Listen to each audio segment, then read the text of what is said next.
everyone. I'm back, baby. It's Jake Ciely. I'm great.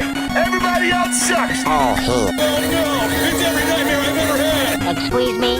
It's time to check the link. Pretty crazy, huh? But it doesn't matter because none of this has anything to do with the show. You know what? You just made the list. Oh, wait, you serious? Let me laugh even harder. It's all in football. Sure, we talk about it all the time. Really? No.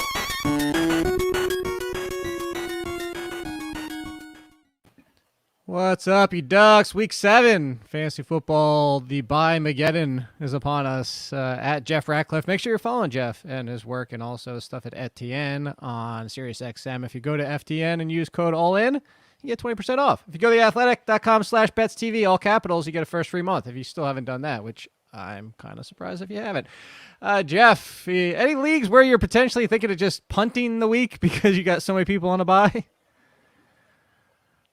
A couple leagues, honestly, I was really scraping the bottom of the barrel last night. You know, it's bad when you're like, oh, Brian Edwards, I mean, maybe he had the one-handed catch. He could be a thing.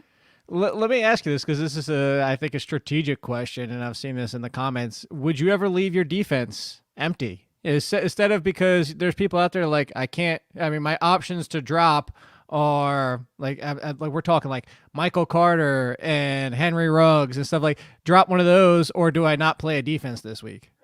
I wouldn't be opposed to it if your league doesn't have a rule against it. Some leagues do.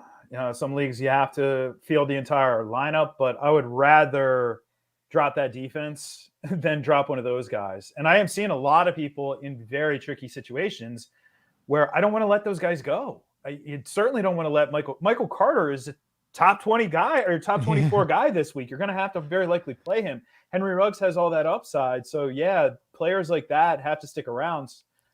A kicker or a defense, not the worst thing to go without. Well, you know the facts about kickers. You ban those, so we're not even talking. Or just fix the scoring system and start including other things other than field goals and just ban them. Fix the scoring system for defenses. Ban kickers. If you want to play with kickers, but like, so for example, Justin Tucker, like that field goal shouldn't have been worth 5 points in a lot of leagues out there. Okay, I know it's sleeper, you get your 6.6 or whatever. Shouldn't that field goal have been worth like 15 points at least? He broke the all-time record. It was a game winner. I mean, I don't know. Maybe I'm just crazy. But yeah, I would say that. I think because no field goal should be worth anything. In fact, if you kick a field goal inside the 5-yard line, you should get negative points, like real NFL negative points, like for being that much of a layup of just tossing it in. So anyway, but let's talk about things real quick. If you're watching this live, if you're watching this early on Wednesday, whatever it might be, the first topic, you might be able to just skip past, fast forward, whatever you want to do, because we got to talk about the Browns. But we have to talk about the Browns because Thursday Night Football is a mess right now for the Browns. Not just with offensive linemen missing, but we have no Nick Chubb, no Kareem Hunt, going after Dearness Johnson and Demetric Felton on waivers. Whether or not you want to start them, Case Keenum's at quarterback. Odell Beckham's not guaranteed to play yet. Jarvis Landry probably, for intelligence sake, you would assume that he's not coming back till next week because he gets the extra 10 days between this. But what are you doing with the running backs? Because that's the most interesting part here. Are you going Johnson over Felton? And if you are, how aggressive are you being in Johnson? RB2, not even trying to play it if you don't have to. What do we do with this situation, Jeff? I think we have to clear the air first. Demetric Felton is not a running back. He's played 2 snaps in the backfield out of 35 snaps this season. Who starts narratives is a great mystery for me. I heard that somebody had said last week, Adam Schefter started this narrative that Demetric Felton was going to be this play. People literally listened to that and started him. Now, that would be like me saying, my source with the Raiders says that Josh Jacobs, I don't have freaking sources because I am not an NFL insider. Adam Schefter knows more about that than most people out there, with the exception, he's on the Mount Rushmore, right? But he's not a fantasy analyst. So I don't know why people took that advice and ran with it. But regardless, who came up with this? Oh, he's a poor man's Cordero Patterson. Have we seen Cordero Patterson? The dude is a 6'2" specimen. Demetric Felton is 5'9", 190 pounds. If anything, he's a poor man's Rondale Moore, which I think is a very good comp. Yeah, watch him play at the college level. He looks very similar to Rondale Moore. He's a wide receiver. So I'm not using him at all. I think this is going to be a lot of Dearness Johnson. like you said, not the best matchup, not the best situation with the offensive line, but with Case Keenum under center, they're going to have to run the football with him. And with Case Keenum under center, maybe a little bit more aggressive in the passing game. If Odell Beckham does suit up, I think this could be a tick up for Odell Beckham, just because similar to Taylor Heinicke, he's going to take chances. We know that about Case. We know he's going to take shots downfield, potentially turnovers on top of it. But I would think this would be a little bit tick up for Odell Beckham. If he plays. If he plays, of course. Yeah, that's a huge question mark. And that is the big question mark.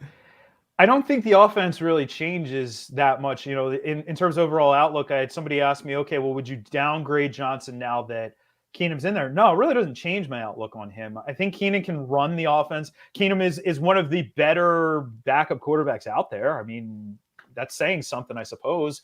And he'll step right in and do what he's supposed to do. You don't want him, if you're the Cleveland Browns, to be your starter for the rest of the season. So hopefully this is just Baker resting it. He's going to need surgery. He's going to have to tighten the brace up if he decides to play. But if he does go to surgery now at some point soon, that's it. He's done for the year. So hopefully that isn't the case for them, but no pun intended. But in this instance, yeah, I mean, hey, Beckham still wide receiver 3 with upside if he does play. Yeah, I definitely would agree, and maybe more of a dart throw, but who knows how healthy Beckham is on top of it. Still Wednesday, a lot of people miss practices. It's week 7. This is where we start to see a lot of rest days on Wednesday on top of it. So don't read too much into Wednesdays. Don't panic too much. Just keep that note in the back of your mind. So the easy situation with the Bears, Jeff, is no Damien Harris, or Damien Williams. That's the easy one. So let's attack this if Damien Williams is cleared to come back. We don't know. There hasn't been a lot of news with this, unfortunately. Could we just tell us, did he have the vaccine? Is it 2 and none and he's potentially coming back, or does he have to wait the extra week? I hate that we're not getting any information. But if Damien Williams is back this week facing the Bucs, don't want to run against the Bucs. Don't ever want to run against them. However, they've been a little bit more susceptible this year to pass catching running backs, as we saw with Myles Gaskin. But Damien Williams is the vet. Damien Williams can pass block, you would assume, better than Herbert because he has that experience. But do you think the Bears saw enough to trust Herbert? Is this a 50-50 split? Is it 60-40 because of the matchup with Damien Williams against the Bucs? Is it potentially 60-40 Herbert because of how good he looked? Which way would you go with this, assuming Williams is out there? Yeah, we have to really pump the brakes on Damien Williams. There's a lot of tinfoil hats being worn out there right now by people. Because he opted out last year has nothing to do with this year. All right. So he has to clear the protocol. That's what it is. And Jake, you're right. We're just not going to get news about this more. We're more likely to get news about injuries. And even there, some of these teams aren't going to tell us much than we would about COVID. So if he is out there, Khalil Herbert has really, he outplayed him the week they played together. He played pretty well last week. I would have to assume that he gets more carries than Williams, but you're right. Williams would be the passing down back. In that instance, both would be flex worthy. I thought Miles Sanders at the end of the game actually ran pretty well against that tough defense, but they couldn't get anything established early. And that's the problem is the game could be out of hand before they even get Herbert involved. So if anything, Williams would be the slightly preferred player, but neither one of them might be too overly ambitious. Even with 6 teams on bye, that's saying something. That is saying something. All right, so let's get to a real giant question mark, and let's talk about Kyle Shanahan's running back. I say single running back because the one thing we've talked about on this show, Jeff, we've said it, and the one thing Kyle Shanahan has told us this year, it's only 5 games, but he's told us definitively this year, Elijah Mitchell is his guy. As soon as Elijah Mitchell came back, Trey Sermon got 1 touch. Elijah Mitchell was the guy. But JaMychal Hasty got some run, and JaMychal Hasty is coming back. So I have Elijah Mitchell as RB12 this week, Jeff, and it kind of feels gross. Where are you on Elijah Mitchell? Well, I just wanted to note, somebody said in the comments here that Tariq Cohen comes back. Well, that is not necessarily guaranteed unless he's officially activated. And if I missed that news, I missed that news, but I didn't see that news. No, so, they have the activation, then they have the window too. They still have the extra, yeah. So you can be designated but not activated. I'll have the terminology. But back to Elijah Mitchell, I'm all in, man. There's nothing here other than JaMychal Hasty. Looks like he could be coming back because they did cut loose Jock Patrick over the bye week. So if he's back in the mix, that gives them a little bit of change of pace. But that change of pace is what, 5, 6, 7 touches as compared to 16 to 22 touches for Elijah Mitchell in that backfield. I'm all in on it, especially this week where we have limited options. And Jake, people did this. Don't do this. Don't sort by projected points when you make your waiver claims, because during the bye weeks, Elijah Mitchell and Michael Carter aren't going to show up. They were out there far too many leagues last night. So hopefully people remedied that. Yeah, Dallas Goedert. I got a surprising amount of people saying Dallas Goedert got dropped because of COVID or because whatever. I didn't see him on waivers until now. How aggressive would you be? Like, so yeah, always double check. Don't sort, or if you do sort, then go back through and actually look through the other players to find these names, because Goddard should not, even before the Ertz trade, Goddard shouldn't just been like floating out there for nothing. Real quick, he wasn't going to be part of this discussion, but what are you doing? Because there's a couple questions in here about Antonio Gibson. What are you doing with the Antonio Gibson situation? Because it's tough. I think everybody who has Antonio Gibson kind of wants to get away from the risk, but at the same time, nobody wants to trade for him because they know the risk. So do you potentially, we don't talk about it a lot, Jeff, but do you sell low in the fact that, hey, you're laughing, but put it this way. We just talked about Elijah Mitchell. If you got Elijah Mitchell straight up for Antonio Gibson, would you get away from it? Because, people like Inside Injuries are saying that the best case scenario for Gibson would to be shut down 2 to 3 weeks, and that would be best for him. Yeah. Also, by the way, Short Start asked about Jeff Wilson Jr. Jeff Wilson Jr. will not be back until at least mid-November, if not late November. If that injury happened at the beginning of the season, he would have been done for the year. That's how bad it was. It's a torn meniscus. It wasn't a minor injury. As far as Antonio Gibson is concerned, the new normal for us could be that he is just a mid-range RB2. Like, he's just a Miles Sanders range type player or something, a Mike Davis type player. Unfortunately, that's not good. But if he can't stay on the field the entire game, they already had, it seemed like, trust issues with him in the hurry up. So McKissick was out there. This team, the defense is not good, so they're going to play from behind. I guess I usually, I don't want to get rid of any running backs, but if you're telling me a running back for running back swap and I can take an RB2 with upside, or how about this one? This one would be interesting, Jake. Let me throw this back over to you. Javonte Williams. Would you do it for Javonte Williams? I would want a little bit more. And I love Javonte Williams. The problem with Devonta Williams is as much as I love him, and people know I love him, is that Melvin Gordon is just not going to go away unless he gets hurt. Like, they have definitively dug in their heels. I say dug in our heels because we want it to happen, but they're doing what they want to do, and what they want to do is use Melvin Gordon in a 50-50 split with Javonte Williams. Hell, Mike Boone got some touches last week. So it's clear, we sit here all the time and we want rookies to happen or talents that we see are better. And we want it to happen, but coaches do what they're going to do. And, what the Broncos are doing is splitting that backfield 50-50. Yeah, it's tricky. I do want to tell people, though, J.D. McKissick, you can at me all you want on Twitter. In games where they're behind, he's going to score fantasy points, but he's not the handcuff. If Antonio Gibson was shut down, McKissick still sees 6, 7, 8 carries. He doesn't see 15 to 20. He just is not that type of player.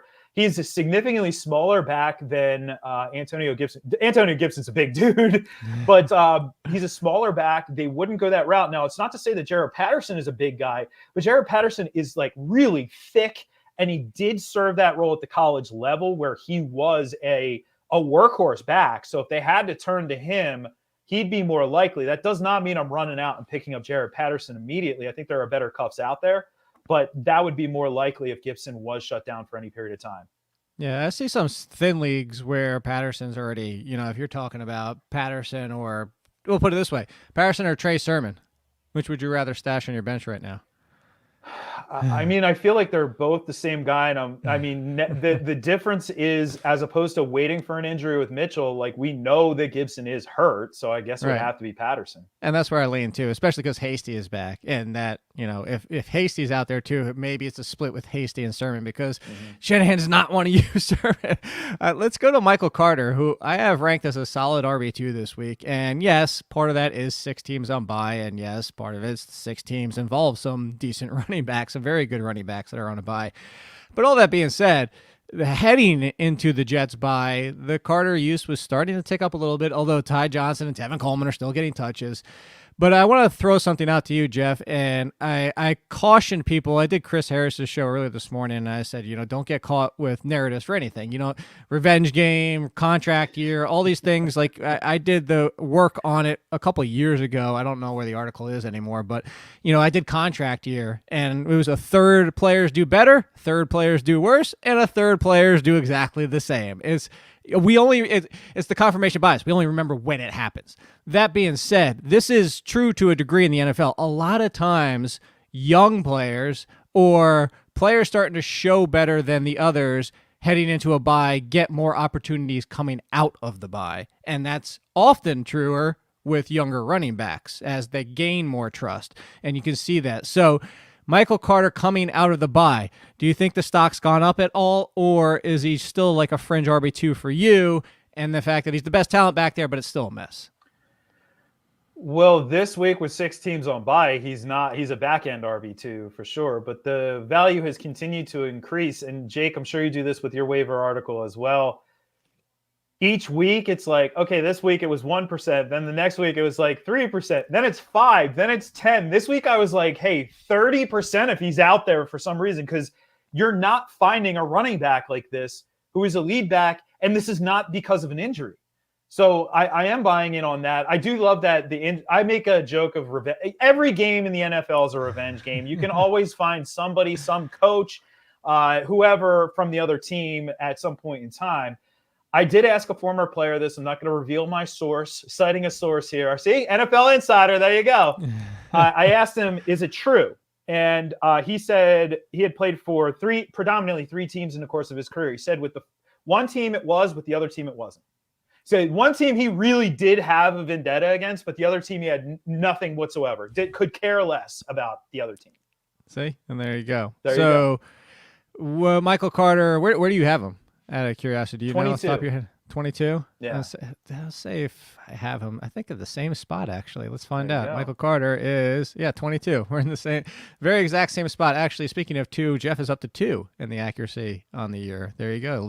Leapfrogged me. You went from, I stayed at 4. You went, what were you, 6 or 7 last week and jumped up to 2 this week? I was 5 last week. Was you 5 last week? There Yeah. you go. All the way up to number 2. It chased down Mike McGregor or something like that. Yeah, I don't know. He's killing it. I don't know. What the hell is Finished going first this week. That guy is Back to I don't know back. if he's a real human being. I think he's a robot. on? I don't know what's going on with that either. Yeah. Let's talk about the Seahawks. And this is a nice transition from running back to wide receiver because we got to talk about this entire team. Everybody. Alex Collins, iffy. Obviously, we can have some clarity on that. Again, we're going to attack this similar to the Bears, but from the other side of it. Alex Collins starts, he's the lead. You can sprinkle in some DJ Dallas or Rashad Penny. But let's say Alex Collins is out. Jeff, is Rashad Penny the play? Is it finally Rashad Penny time for the Seattle Seahawks? Now, was he activated or just designated to return?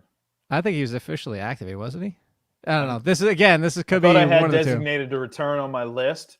We But can if find he is out. activated, then we're good to go there. I honestly think there's a case to be made for him over Collins.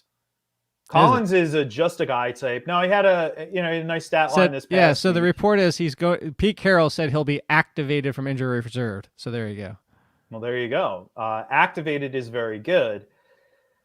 He was on the verge, obviously, before the injury. What was that now? A season and a half ago of, finally kind of hitting it, maybe living up to that draft stock. But Alex Collins, just a guy type. Now, Pete Carroll, coaches love him because he's going to run the play, but run the play or make plays, two different things. And Rashad Penny can make plays. So I would not be surprised if he was immediately inserted in ahead of Collins. And we did even hear that from the Seattle beat.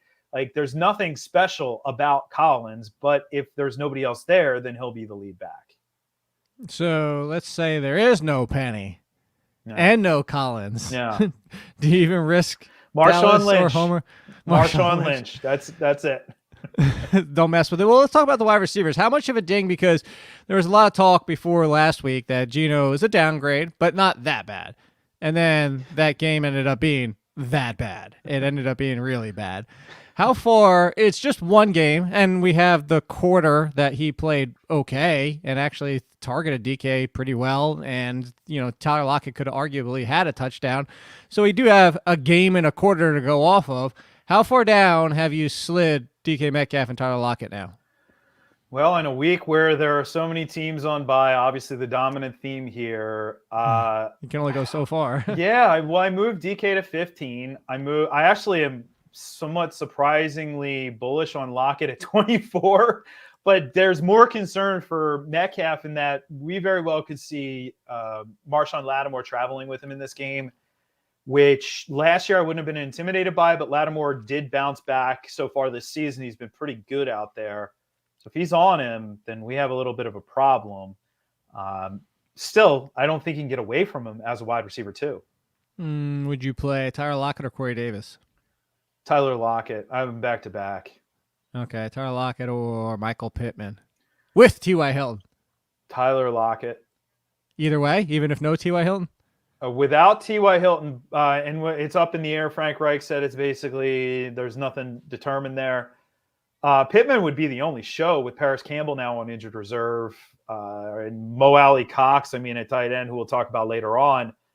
That would move Pittman up. So, yeah, I would move Pittman probably up into he'd be in the top 20 for sure. So how about this one? Jacobi, I can never score a touchdown. Myers. Almost. Got called back. So close. So Jacobi Meyers or Tyler Lockett? I have Myers ahead. Okay. And it's just a consistent volume play this week. I think this week's going to be one of those weeks where everybody has low scores and you just have to have the highest of the low scores to just eke by. And so I'm going to take the safe points with that one. You're going to take the floor? That's certainly warranted. Well, then let me toss this one in here. Do I have them as part of the rundown? Yeah, we'll jump down to them. Let's talk about the Bengals because I find it interesting. Jamar Chase is not this issue, and there's actually a trade question involving Chase we'll get to. But it's that people seem to be panicking on T. Higgins. I get Tyler Boyd. Tyler Boyd is definitively, when T. Higgins is healthy, I was about to say when they're both healthy, but Jamar Chase hasn't missed time. So when T. Higgins is healthy, Tyler Boyd is completely left out of the equation. Non-factor. So I get the Boyd, and I get that Boyd's not even startable if they're both healthy.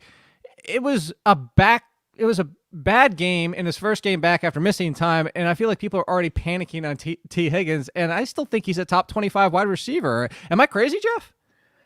Nothing exists other than last week. That's what I've learned. If fantasy football players have taught me anything, it's forget everything other than what you have just seen. You're not crazy. It's an upside offense. Now, I want to see Joe Burrow throw the ball more than 29 times per game. I don't know. He's been Tannehill. He's been super efficient. Yeah, he has been. I want to see T. Higgins' average depth of target go up a little bit. It's all Jamar Chase downfield, and then it's everybody else everywhere else. But there's still plenty of value. It's crazy that he's being dropped. It's crazy. I still think for a lot of people, it's crazy that Tyler Boyd is being dropped. Unless you're in a smaller league, a shallow league, or you have very shallow benches. In that case, I get it. You just can't hold a guy with no ceiling like that. But with the way that the season is played out, what are you picking up? You're picking up Christian Kirk so that next week you can drop Christian Kirk. Well, then let me ask you this one because I was about to say the same thing. I saw somebody ask about T. Higgins, but I saw this would be interesting. Drop Tyler Boyd for T.Y. Hilton. Obviously, if T.Y. Hilton's healthy. I think I'd actually make that move. Yeah, and asked me that a week ago, and I would have said nah. But I thought he looked pretty good in that game. I was really encouraged by it. I hope he is able to play through this injury. I hope it's not the major because, yeah, he looked not quite vintage, but he looked quality, which was the most important part. Yeah, it looked really good, honestly, for what I expected. I expected it to be at least a week or two, and that's even recommending stashing him just in case, and I was just in case to say he's the 2 to Pittman, but they were kind of a 1A, 1B in that game. Yeah, they were. All right. So let's go back to another injury and kind of things going on, but with the situation with the Dolphins, it sounds like Parker should play this week. He flew to London and then didn't play. And the flying to London is basically you don't fly to London unless there's a chance you're playing. So, yeah, I know you kind of sighed there, but assuming Parker is out there, how much does that hurt Waddle in your opinion? Not at all. Where would you put Parker if you're playing him? Because I do think put it this way, similar to the Pittman situation. If Parker's out there, I have Waddle in the 20s. If there is no Parker, I would say he's probably low teens, right around 20, and I have Parker inside the 30s. Yeah, I think that's all fair. be careful with touchdowns. The average depth to target for Waddle is so low. So if he doesn't convert those touchdowns, and I know Jacobi Meyers with touchdowns. Pretty much. By the way, everybody out there with Kenyon Drake, the dude played 12 snaps. Just throwing that out there. He played 12 snaps. That's it. He scored on 2 of his 12 snaps. There's no value to that. But with Waddle, there was nobody on the field essentially in that contest other than Mike Gesicki, apparently, for Tua Tagovailoa. And so he looked his way a lot. But with Parker out there, if Preston Williams gets back on the field, Preston Williams was somebody who Tua showed a lot of chemistry with before he got hurt last year. So we don't know if that chemistry revives itself, but there's more options to throw the ball to than Mac Hollins or whoever he's throwing the ball to this past week. Yeah, I think so. So Parker, would you be willing to throw him back in your lineup over? I'm trying to think of a good example for Parker. Parker or like Darnell Mooney? I would have Mooney. Would you? Yeah. Parker or Kirk? I go. That's I go. That's probably Parker. I'm leaning Parker for both. It is Atlanta. I get the Mooney. Let's talk real quick about the Bears. Justin Fields did look a little bit better. Best game question mark to date. I also say that best game question mark to date for Allen Robinson, maybe question. Like, how much are you taking out of this game? It's the Buccaneers, again, which this is where the game should go. It should go more pass happy, and that is where somewhere you – and the good thing about Buccaneers is you can exploit them over the middle of the field. So maybe this is Allen Robinson's potential breakout game as Mooney streaking downfield and struggling a little bit there. Or, I don't know. You tell me. I'll tell you where I have him after you tell me. You go ahead first on this Mooney, Allen Robinson, Justin Fields. You don't have to include Justin Fields because I don't think anybody's starting him unless desperate or super flex. But Mooney and Allen Robinson against the Buccaneers. They're both wide receiver 3 plays because once you get outside of the top 40, I'm looking like we're already in Khalif Raymond territory at 41. I have him 46. I have him at 41. Amon-Ra St. Brown as well. You know, that territory with those guys. Brandon Ayuk is a top 50 option this week, and he's done nothing to warrant that. Van Jefferson, guys like that. So you have to use Allen Robinson this week if you have him. You may not want to, begrudgingly so you're going to have to as a top 30-ish guy. I have him at 31 right now. Over Darnell Mooney? No, actually I have him at 29. I'm sorry. No, I have Darnell Mooney a tick ahead of him because the slightly deeper target upside. I know Allen Robinson's ADOT is deep as well. It's because Justin Fields is throwing over 10 yards in the air per throw.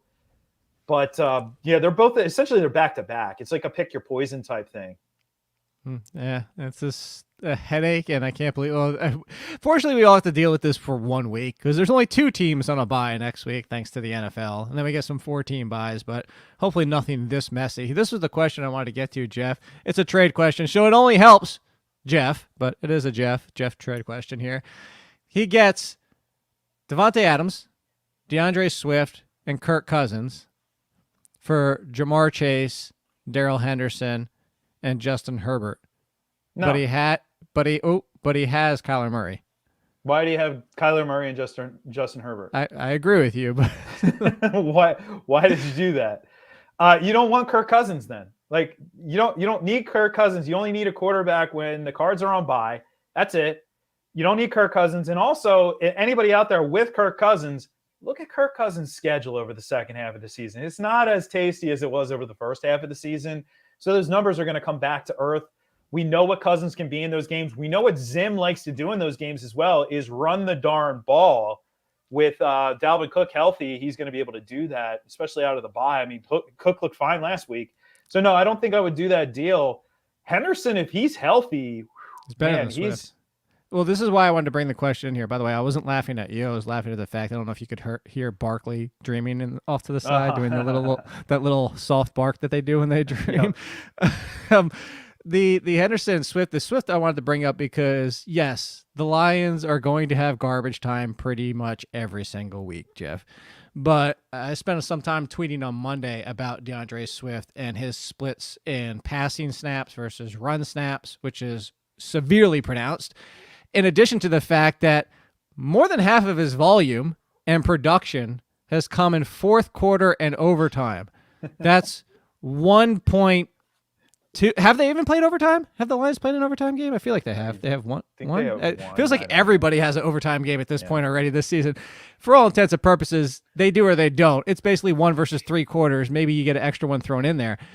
But how concerned are you about DeAndre Swift? Because I brought that up to say this, that if somebody like this trade, if you can get Darrell Henderson, I would do that on a 1-for-1 deal immediately. If you can get away from DeAndre Swift, similar to Antonio Gibson, but for a different reason, yes, they're going to see garbage time, but he's not always going to see garbage time touchdowns, which has saved them the past 2 weeks.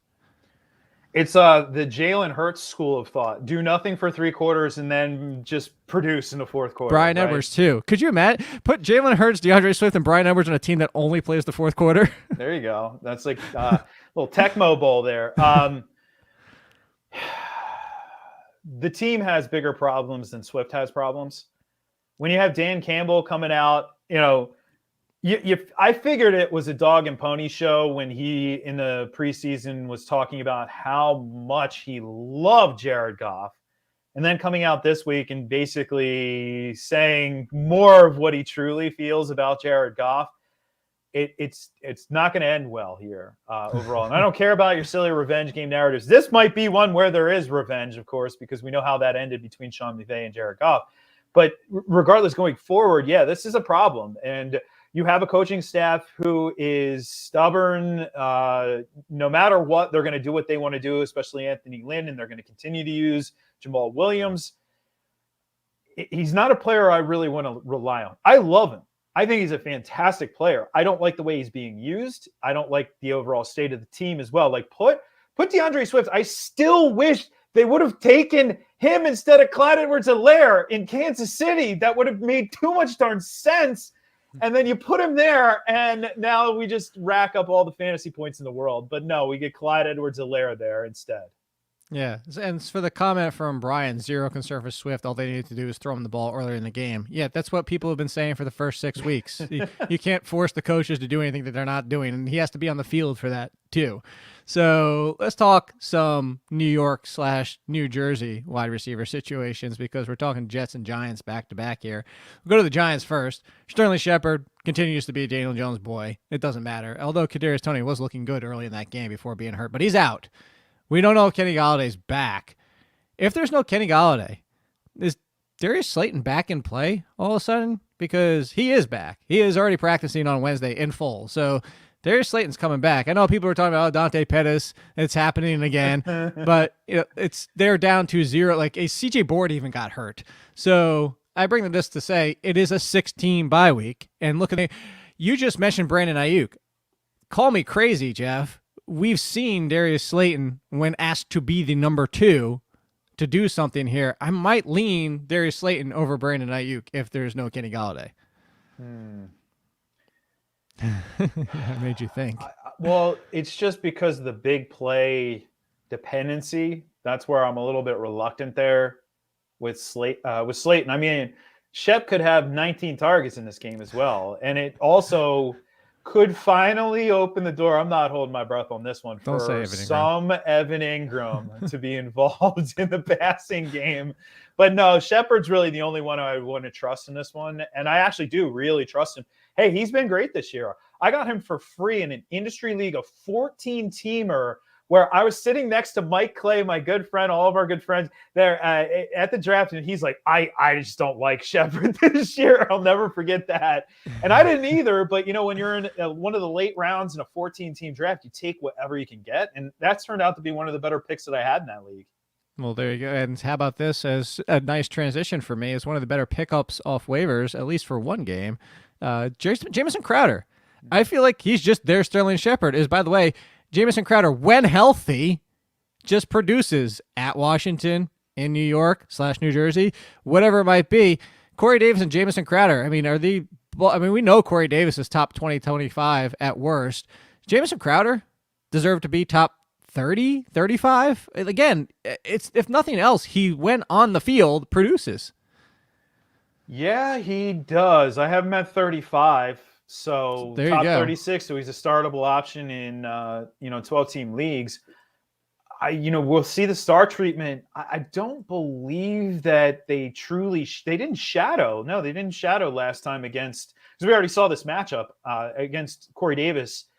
But we have seen J.C. Jackson essentially traveling with opposing number ones most weeks this season. If he gets that star treatment, that does open things up even more for Crowder, because that's the tough matchup. It's not as shut down as what we've seen out of the Patriots secondary in the past, but it is the tough matchup.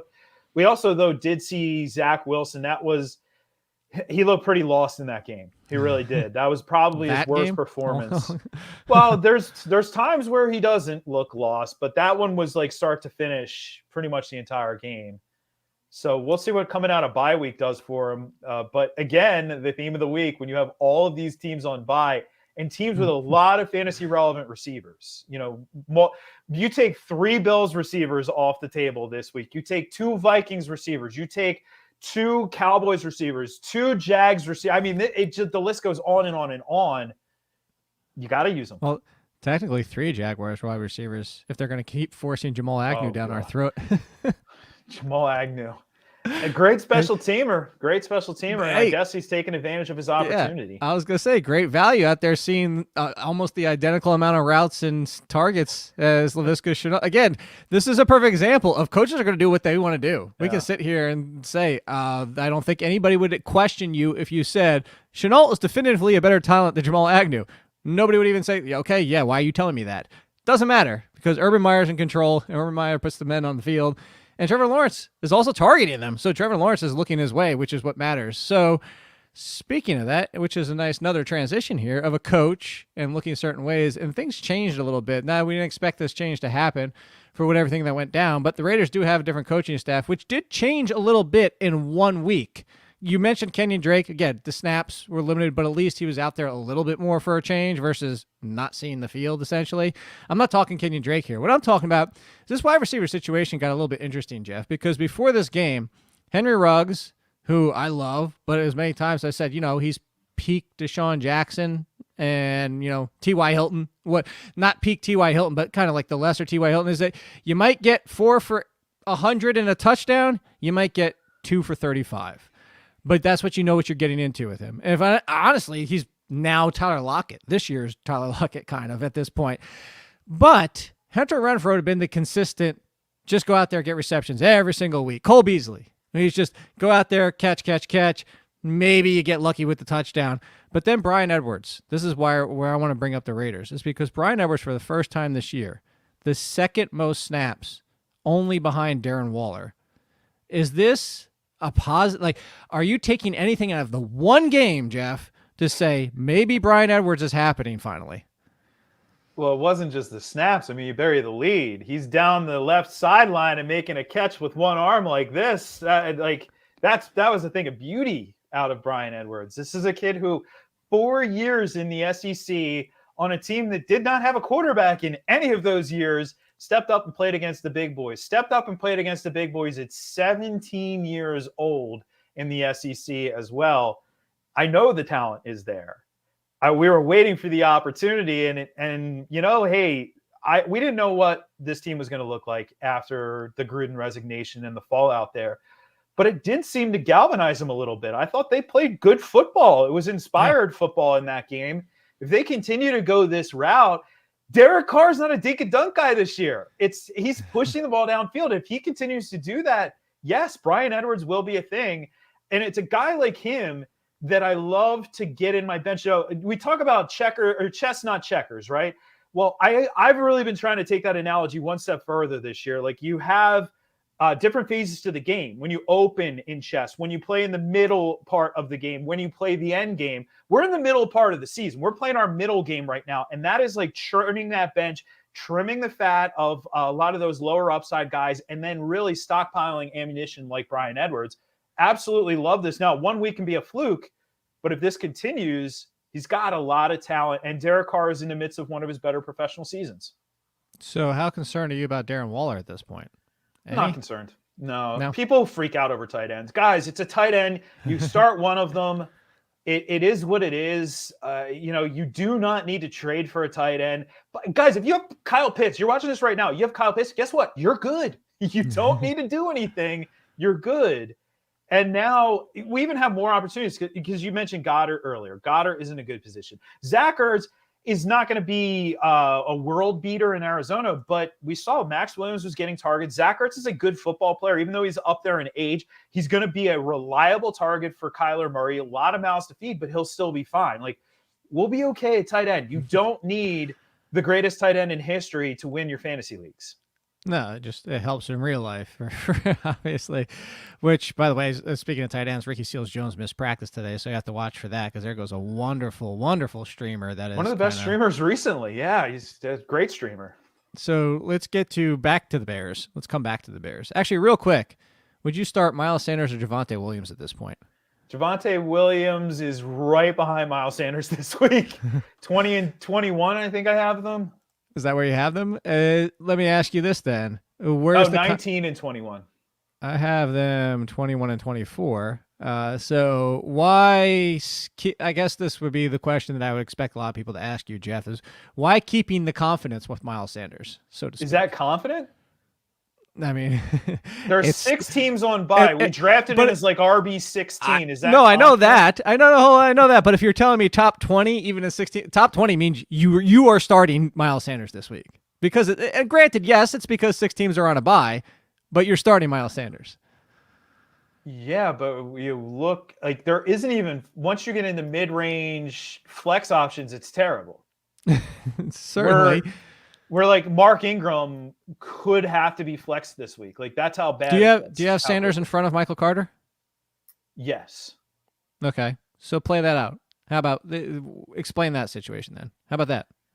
Well, Miles Sanders has less competition for touches than because Ty Johnson. You mentioned the role that he had there. It's 22 snaps, 29 for Michael Carter. But the most important one was that early goal line carry that Ty Johnson scored on, or else it would have been a huge day for Carter. But if they're going to continue to do that, that's where I have the concerns.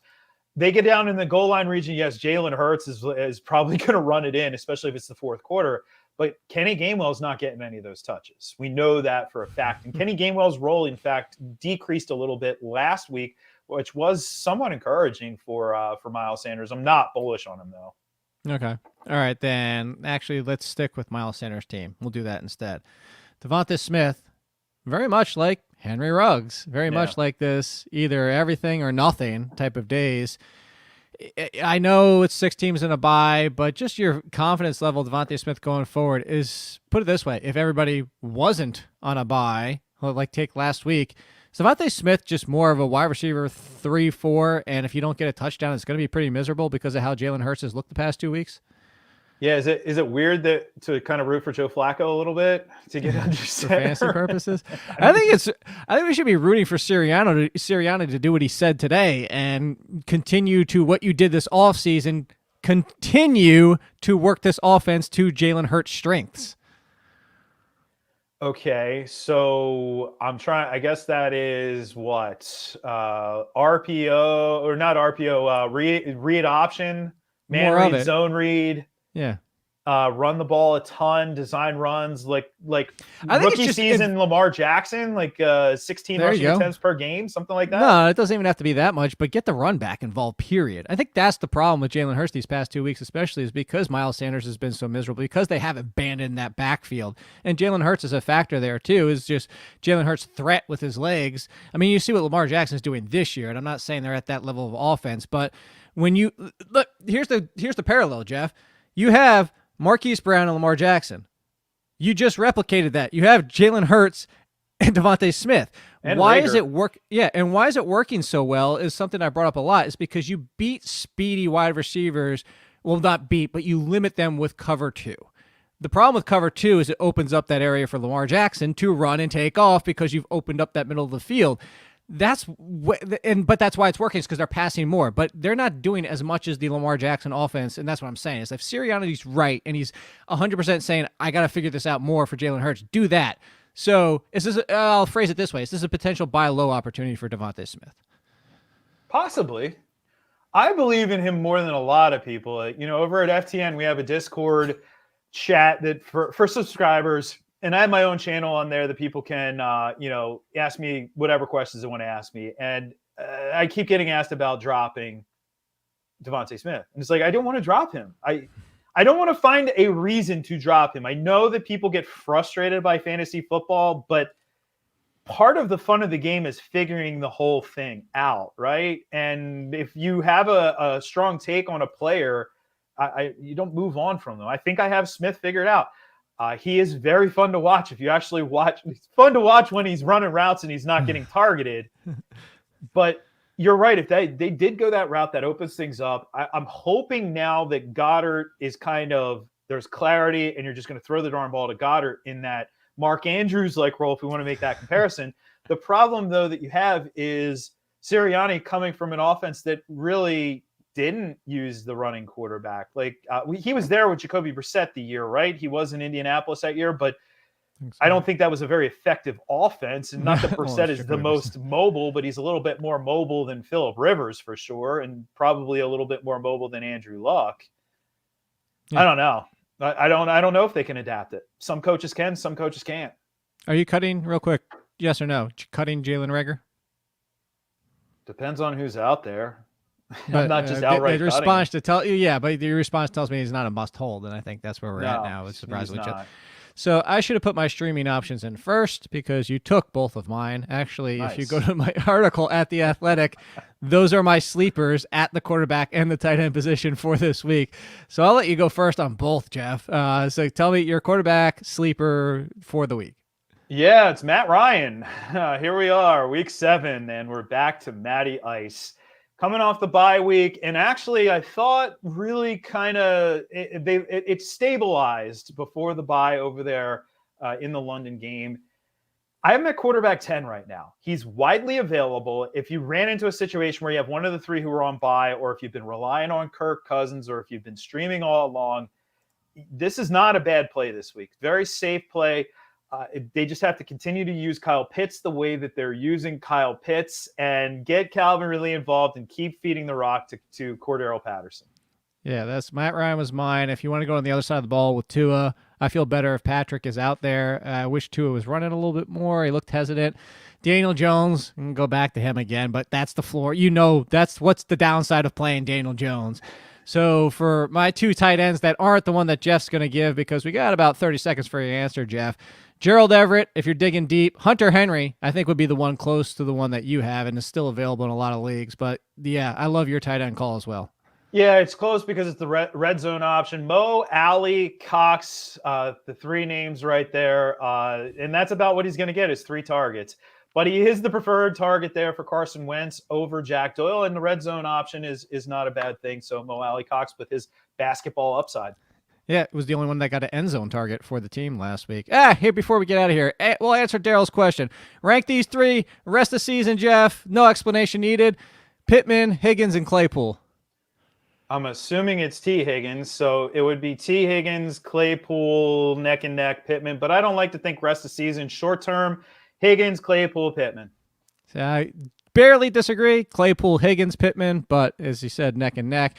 If you want to follow Jeff, make sure, as I said, at Jeff Ratcliffe, at FTN. If you want to use code ALLIN, you get 20% off. So actually, you would want to. And if you want to go to theathletic.com/BetsTV, all capitals, you get a first free month.